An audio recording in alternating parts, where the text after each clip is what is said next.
I'm Nigel Farage, and today, exclusively for LBC, I'm going to be interviewing Marine Le Pen, the French presidential candidate and the front runner in the election. It's a two-round election, the first one in April and the second one in May. Marine, thank you for agreeing to do this. It's a pleasure. Britain leaving the European Union, what does it mean for the European Union? What does it mean for France, and in particular for this election? Well, obviously, it's a very strong signal. There is at least one way of finding the keys to the jail, because we had been told that it was not possible to leave the EU, and the UK has just demonstrated that when the people want it, well, it can set up the conditions to exit the EU. So thank you for sort of showing us the way out of this huge prison, which is the EU for the peoples. And it is very lucky for the UK. And everybody knows that, because beyond the strategy of fear implemented before Brexit, today the UK is already reaping the benefits, all the benefits of this bold decision that the people made. It makes it possible to be free and to move forward without the EU poking a knife in your ribs and obliging you to go where you don't want to go. It means that you can control your borders, your economy, you can negotiate trade agreements that are in the interest of your country.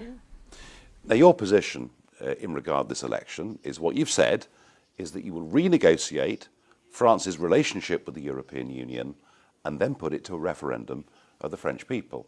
It's interesting because David Cameron said exactly the same thing. He said he would renegotiate with the European Union, he would put it to a referendum, but he, of course, was doing it with the belief that the United Kingdom would then stay part of the European Union. Are you doing a mirror opposite of David Cameron? Are you doing this because actually in your heart you've decided the time has come for France to leave the EU? Well, I think that's the fundamental difference between Mr. Cameron and myself. Mr. Cameron decided to go ahead with a referendum for election reasons. The idea was to appeal to those in his movement who felt closer to UKIP than to a pro-European vision. And so thank you for reminding us that Mr. Cameron would never have contemplated the possibility of the UK leaving the EU. And the negotiation was not really a negotiation, it was a farce.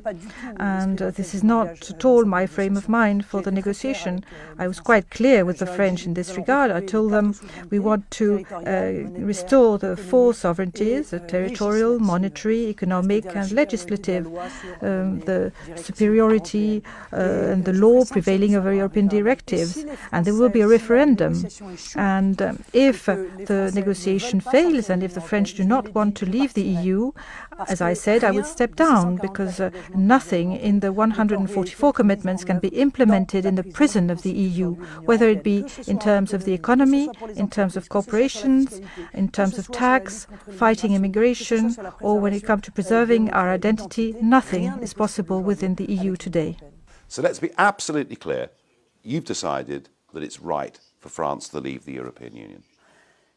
If I cannot restore those four sovereignties, and if I do restore them, I won't be the only one involved in the negotiation, because a great many countries, just like France, are suffering, as was the case of the UK. There is Greece, Italy, Spain, Portugal, and I am convinced that France, which is a great country, could lead this negotiation, and other countries will join in to support the claims.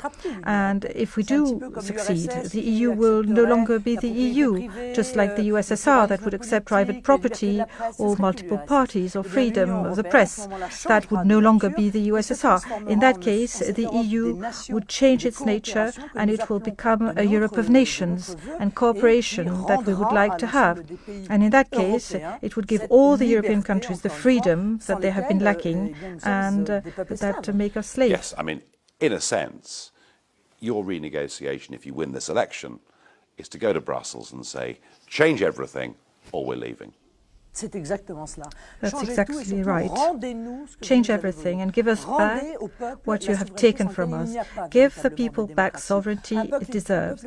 People who cannot decide on its immigration policy, who comes in, who stays on the territory, who cannot make any laws without asking for a technocratic supranational authority, a people who cannot do economic patriotism for its national corporations, a people who cannot decide on its trade agreements with such and such a country is not a free people. We have fought. We have fought it out for a long time. The UK has fought it out, so has France, in order to become free countries, fully free countries, and I am not going to give up. Now, of course, part of that is leaving the euro. And I think, frankly, almost everybody, apart from Mr. Juncker and Mr. Verhofstadt, would agree that the euro has been a catastrophe for the Mediterranean countries. And I think of Greece and Portugal and Spain, and we know it's not working. Let me ask you something. Do you have a plan? Do you have the expertise around you to get out of the euro and to reinstate the French franc? Because if I was a middle-class French voter, let's say that I owned a decent property, I had a business, and I'd be thinking, well, what Marine Le Pen says to me about sovereignty, yeah, that makes sense. We believe in the nation state, we believe in governing ourselves, but we're in the euro. How can she guarantee me that we'll leave the euro without something terrible happening to our finances? Well, of course, we have the expertise. We have a great many professionals, economists, people who work in banks, including in central banks, and they have been working on the euro exit plan for many months. But for 15th century, France had the national currency, so we do know how that works. But with the euro, the financial powers have set up the conditions of an artificial panic to keep the currency. So the euro is the currency of the banks, of the multinationals. We shall implement all the conditions to allow the French not to suffer from going back to the national currency, but to have immediate benefits that are immediate benefits for all. The only real question, and I have an answer, by the way, is can the euro survive without France? My answer is no. And that is why I have all the establishment against me, all the pro-European system against me, all the financial institutions and the banks know that the euro is the cement of the European Union. If France comes back to its national currency, then the euro will no longer exist, and that is a good thing. The currencies will come back to their level of natural value, which is very logical and fairer in terms of international trade. Well, no, the truth is, it isn't just the Eurozone that can't survive without France. The European project can't survive without France, because after all, this was a project of reconciliation back in the 1950s. And if I'd been alive in the 1950s, I would have supported the idea that nations should be friendly together. But I wonder, given that if you're elected, you effectively will bring down everything the political class in Europe have worked for since the signing of the Treaty of Rome in 1957. Do you really think that you're going to have a fair opportunity with the French media, with the establishment, to get your message out? Well, the French media will fight me until it happens, and when it does happen, part of the media will explain that I was right from the start. That's not a problem. Take a look at Donald Trump in the media. Part of the media are fighting him, and they will continue to fight him. But in France, 95% of the people don't trust the media anymore. You have to be aware that it's not the media who decide. If that were the case, it would not be a democracy. Why am I fighting for the restoration of the national currency? Well, because I believe it's in the interest of the people. It's as simple as that. It's not for dogmatic reasons.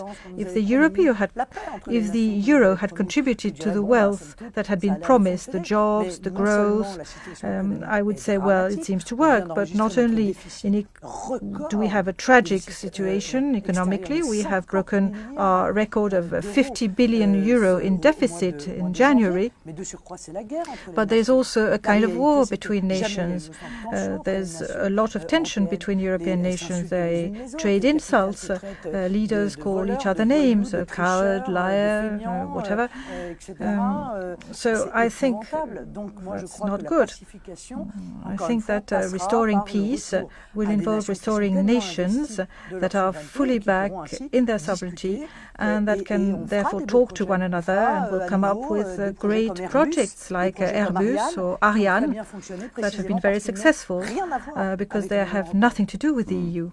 Now, 2 weeks ago, Theresa May, our Prime Minister, rolled out the red carpet for Emmanuel Macron as he went through the front door of number 10 Downing Street, met the Prime Minister, did a press conference on the steps.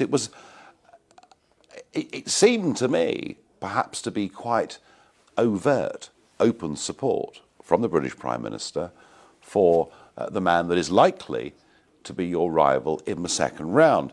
So the question is, has the British Prime Minister snubbed you? Has she said that you can't go and meet her?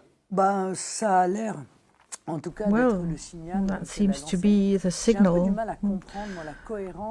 that I received. I find it difficult to understand the consistency of the ideas and convictions in this approach, because Mr. Macron is, of course, the key salesperson of globalization. Yeah. He is for everything, deregulation of everything, opening up of borders, mass immigration.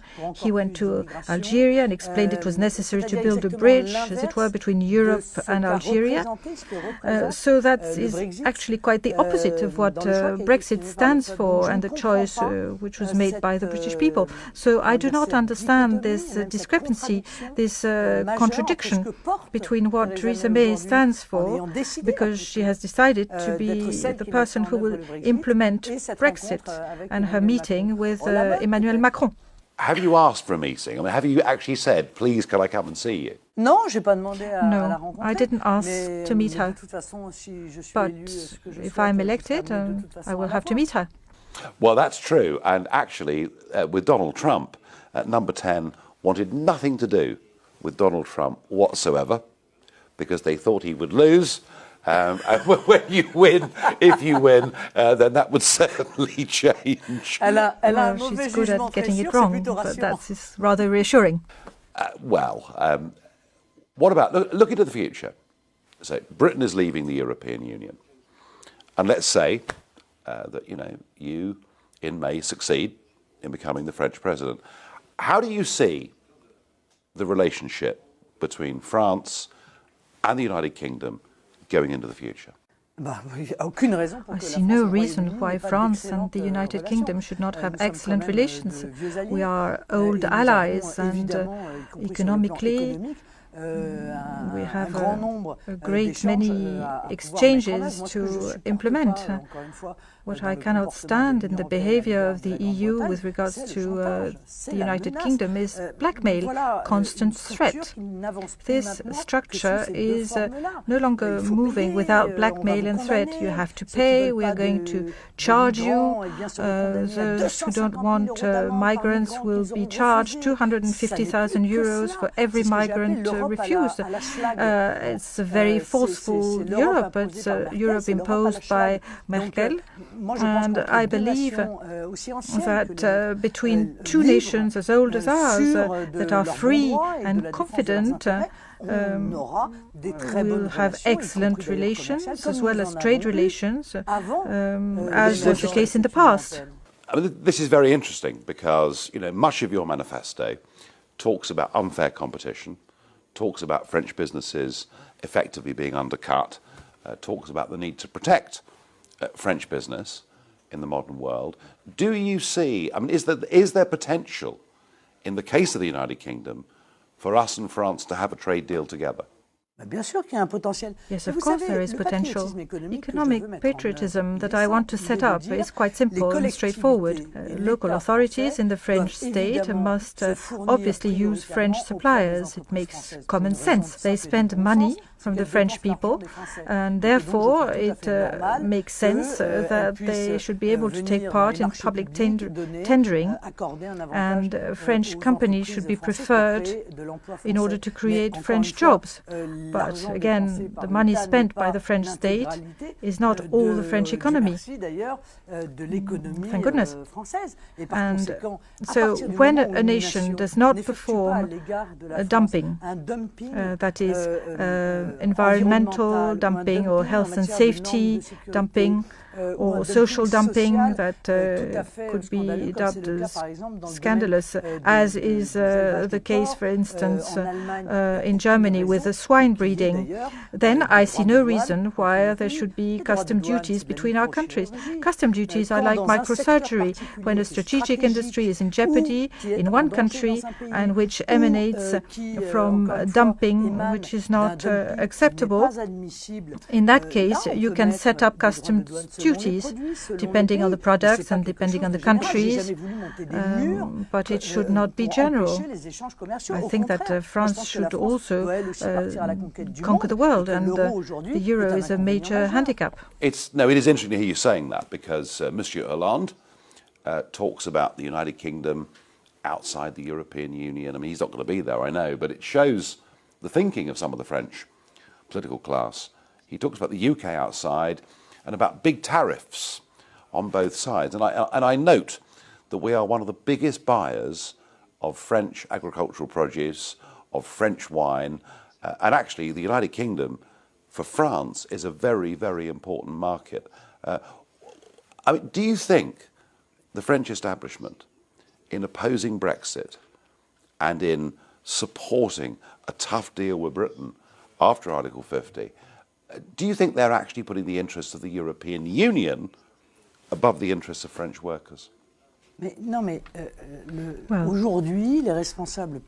Today, French political leaders are subjected to the leaders of the European Union. Therefore, their behavior is systematically threatening, bellicose, vis-à-vis all those who wish to exit the model. Look at the way in which François Hollande treated Donald Trump. Look at the way in which François Hollande spoke out about the British people after Brexit. Look at the way in which he treats Vladimir Putin. He is someone who doesn't stand for anything and is insulting and threatening and scorning all the people who make a different choice. It makes no sense. There is no reason not to take the British decision in our stride and work with the UK in negotiations that will take place tomorrow between two nations that have long-standing trade relations. Well, I hope you're right. But what about the crucial question, the border at Calais? We've had French minister after French minister say that if Britain leaves the European Union, the British border at Calais goes back to Dover. Do you have a view on that issue? Well, they do not seem to have a very humanistic vision. What do they want? More and more deaths on the shores of our countries, on the shores of Britain? It makes no sense. Once again, changing Calais into Lampedusa. I don't know. France must control its own borders. We should stop having people making it all the way to Calais. Great Britain is in charge of its borders, we're in charge of ours, and if we leave everything open, we are setting the conditions to have more and more migrants who will once again build this terrible jungle, as in Calais, because Calais is the last border before Great Britain. Some people say that the UK should open up its borders to avoid any problems. I say that France has to control its borders to avoid having a Calais again. So if France leaves Schengen, if France leaves the Schengen area... Of course, immediately, right away. This is one of the first things that I would implement when I'm elected. Immediately, I would suspend Schengen agreement and I would restore our borders, because we can no longer continue to live with this pressure exerted by immigration. And it's going to resume now that the weather's improving. Now, it is. And I have to appeal to you, though. on behalf of one group of immigrants, because there are about 250,000 British people, mostly retired, some in business, mostly retired. They're living in France, they're living in Brittany and Normandy and wherever it may be. What happens to 250,000 British people who are living in this country if you get elected? Well, there again, all this is another strategy of fear. Quite obviously, after Brexit, nothing will happen to French citizens living in the UK, and nothing will happen to British citizens that have settled in France, who have homes there. Having your own migration policy does not mean not having any foreigners on your soil. It means having demands with regards to people living on your territory. When people live on your territory and are not criminals, if they don't dispute our laws, our ways of life, our customs, our values and so on, I see no reason why we shouldn't continue to welcome them in the French style. But once again, we are confronted with immigration, which has a completely different nature. So I do not want to have a workers' directive whereby foreign preference is given because foreign workers are cheaper than French workers. Yes, I believe that a French person should have priority of access to jobs versus those who have come to France for jobs, because we have 7 million unemployed. But this has nothing to do with any form of hostility or hatred towards foreigners. It's just common sense. With 7 million people unemployed, we must give our fellow citizens the means and ways of living decently. Well, there are 300,000 French people living in London alone. I call them refugees. They've left France because they fear, and they're nearly all very successful people. They're professional people, they're people that are doing very well, they're earning good money. They've come to London because they don't fear super taxes. They've come to London because the cost of employing people is so much cheaper in the United Kingdom because of the huge level of French social costs. I mean, do you think if you're elected that some of those French people living in London would be tempted to come back to France, or would they stay in London? I'm convinced that quite a few will come back to France because France will become France again. It will be a safe country where they want to bring up their children. They are fleeing France because they are worried about the lack of safety and sectarianism in France. When I set up my economic policy, obviously taxes will go down, because one of the reasons that leads to the rise in welfare expenses, social expenses, is unemployment, since they are creating jobless people. Social expenses rise accordingly, and my economic model, which will restore jobs in this country, will bring the number of the unemployed down, and quite a few expenses will go down. I want to do this quickly because taxes in France are quite substantial. But we need savings. We have to stop spending 9 billion euros with the European Union. We give them 21 billion euros per year and they give us 13 million back. Excuse me. Immigration is also very costly because we handle everything. Medical care, schools, housing, various subsidies, social fraud, which seems to be a sport in France practiced by more and more people, and for which there is not enough cracking down. We will need to alleviate the pressure exerted on household and corporate taxes. Yeah, I mean, talking about sort of community and how happy people feel. London's mayor is a Muslim, which I would have thought is an example of integration and success. But I want you to clarify something for me, because there are a lot of leaders of Eurosceptic movements around Europe who have a somewhat different perspective on this. But is the religion of Islam, in your opinion, incompatible with our Western lifestyle? No, I don't think so, because I think that compatibility has to do with an individual approach. Sectarianism is incompatible, radical Islam is incompatible, and I will fight that because I want to eradicate it from my country. But you can be French and Muslim without a problem. But what needs to be fought are those who have a political vision of Islam, those who want to impose the laws of Islam and place them above the laws of the French Republic, above the rules that govern the Constitution and the ones that govern our civilization. But not all people are like that, far from it. Some are just people who have faith and they are free to believe in what they want. That is French-style freedom as well. So you have to make a distinction between the two. I am not involved in any religious war. I am fighting totalitarian ideology, which is Islamist fundamentalism, and it has disseminated. It has been recruiting. It has been extending its influence with the blessing of our leaders for years and years. Yeah, I mean, parts of France are very troubled, and I think I get the impression travelling through France as I do that the French as a nation are worried, that they're concerned about what's happening in their communities. And they look at you, and they look at what you're saying, and a lot of them say, yeah, you know, Marine Le Pen, she's brave, she's standing up, she's saying what we think. But there's always been this one lingering difficulty, and it is that the Front National, in its history, whether fairly or unfairly, had always been seen to have links or members or activists that said anti-Semitic things or things that caused outrage. I mean, have you changed the Front National? Is it now a different party from when you first became leader? Well, first of all, when you want to get rid of your dog, there's a saying in France that says, when you want to get rid of your dog, you say it's rabid. Now, every political party who has stood for patriotic hope against the system has always been accused of getting it wrong. Some people have spoken unbearable words in my movement, but you shouldn't judge me on those words. You should judge me in terms of the way I reacted to that.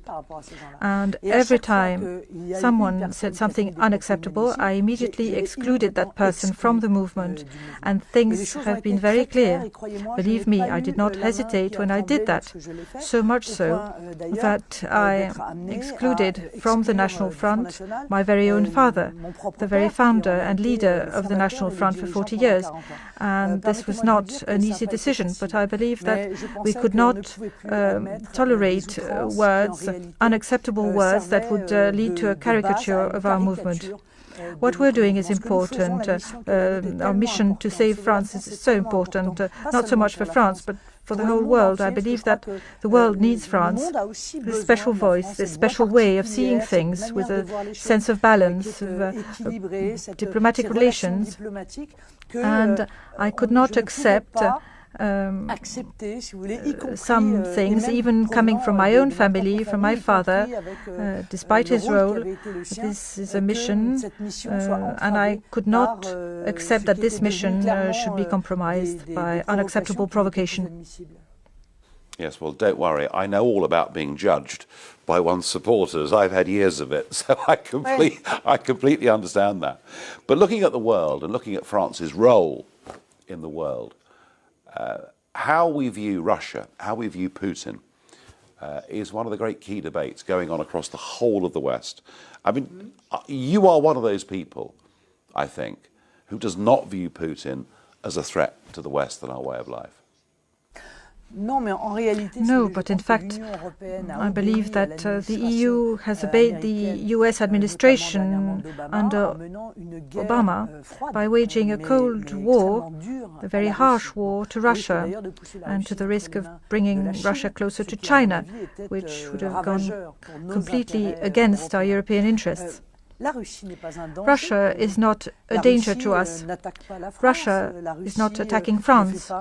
Russia does not have aggressive social or environmental dumping against France. Russia does not threaten our identity or our geostrategic interests. So why should I be hostile to Russia? Russia is a great nation. It has a role to play.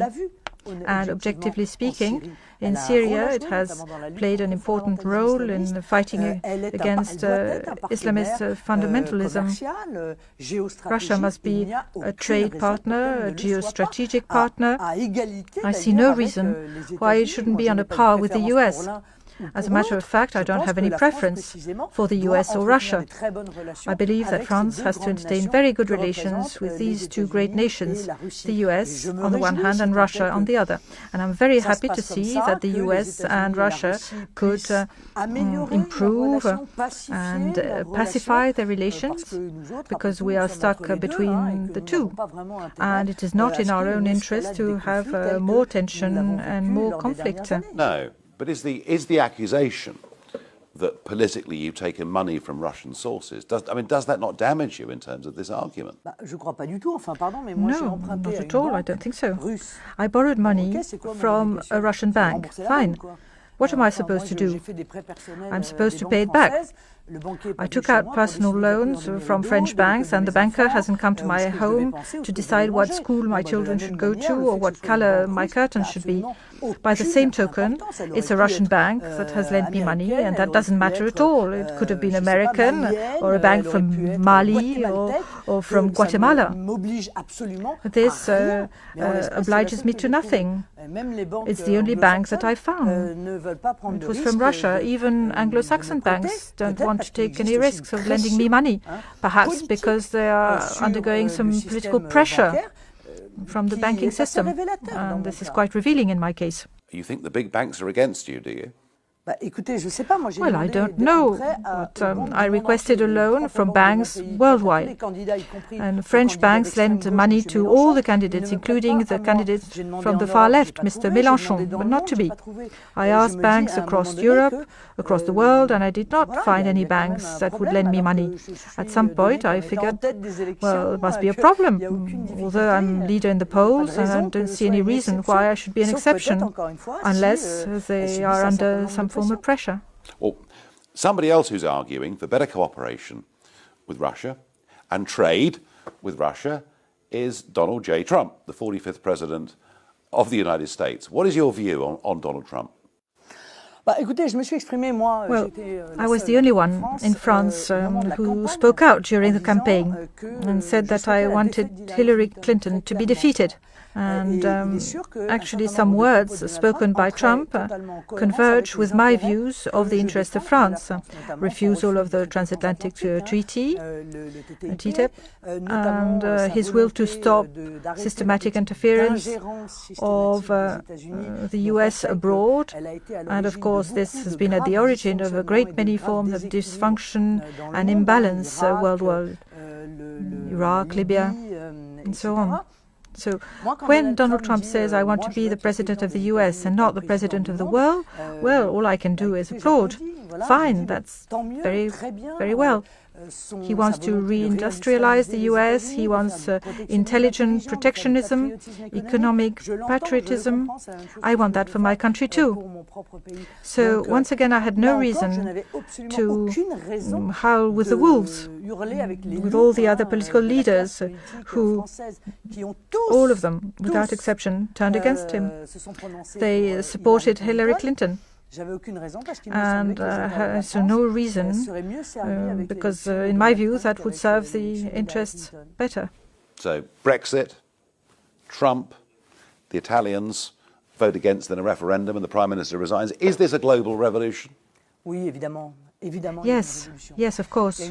There is a revolution going on, a revolution of nations. Actually, it is the great return of nations and a great return of the peoples of the world and a return of democracy. It is not the end of the world, it's the end of a world. And that's quite surprising because the Anglo-Saxon world made up the US and the UK and others who are the ones who design free trade, globalization, and blurred borders. And these are the countries that have just said, stop, that is enough.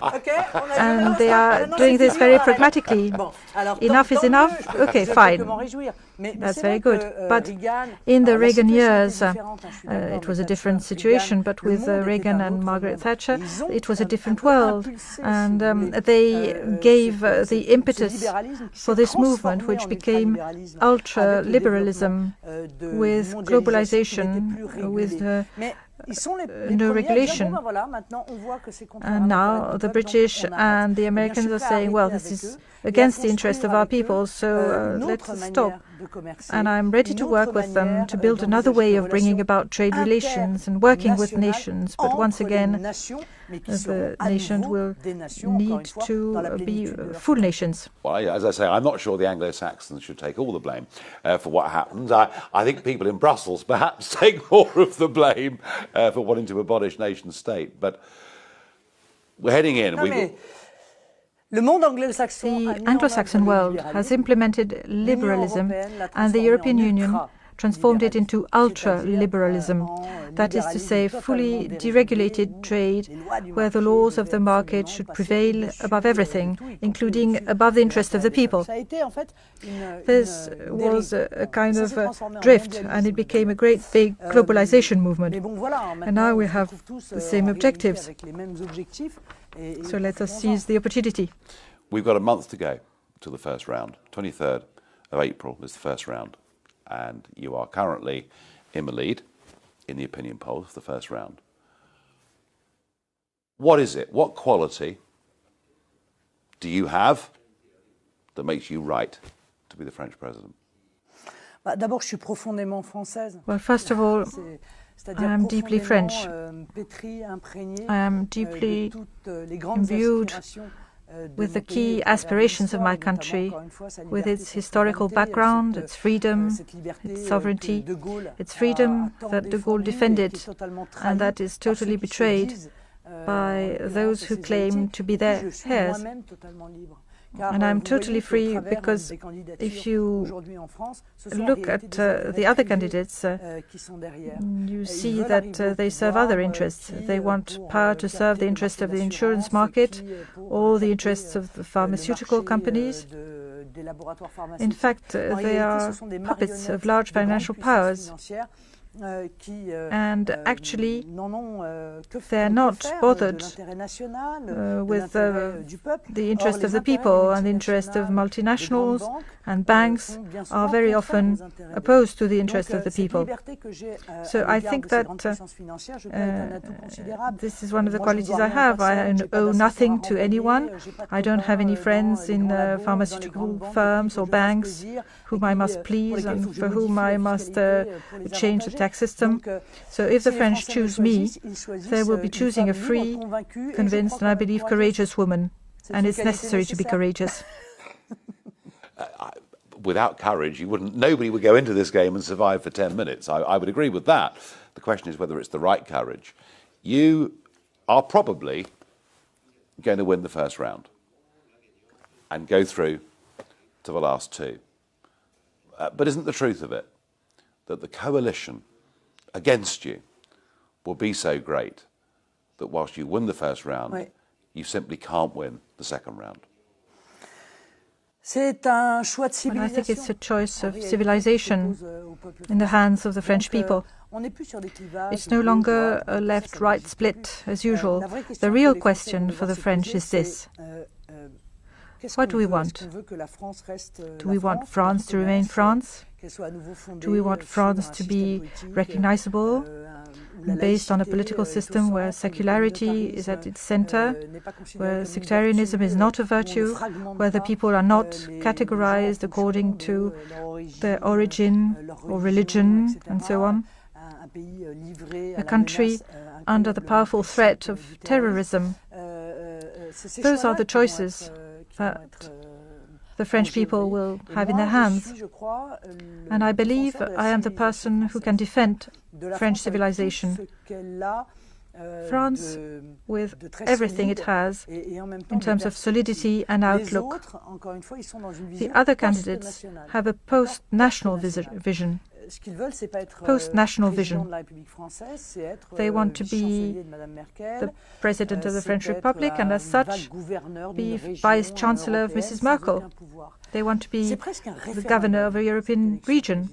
This presidential election in France is like a referendum, against or for wild, unbridled globalization, for or against the French national journey, and that's why it's difficult to say in advance that Marine Le Pen will face everyone, and it's very unlikely that she will win. You don't know what's going to happen. No one knows, and if the French understand what's at stake in this election, indisputably, I stand a very good chance. Do you think in your heart you're going to win? Yes, I believe so. I believe that the French people is prepared for that choice because it has seen other people make choices that the elite and media were not happy with, and the people had the courage to be free. Bernanos, a French writer, says, "Hope is a risk you should run." Marine Le Pen, thank you very much indeed. Thank you. Thank you.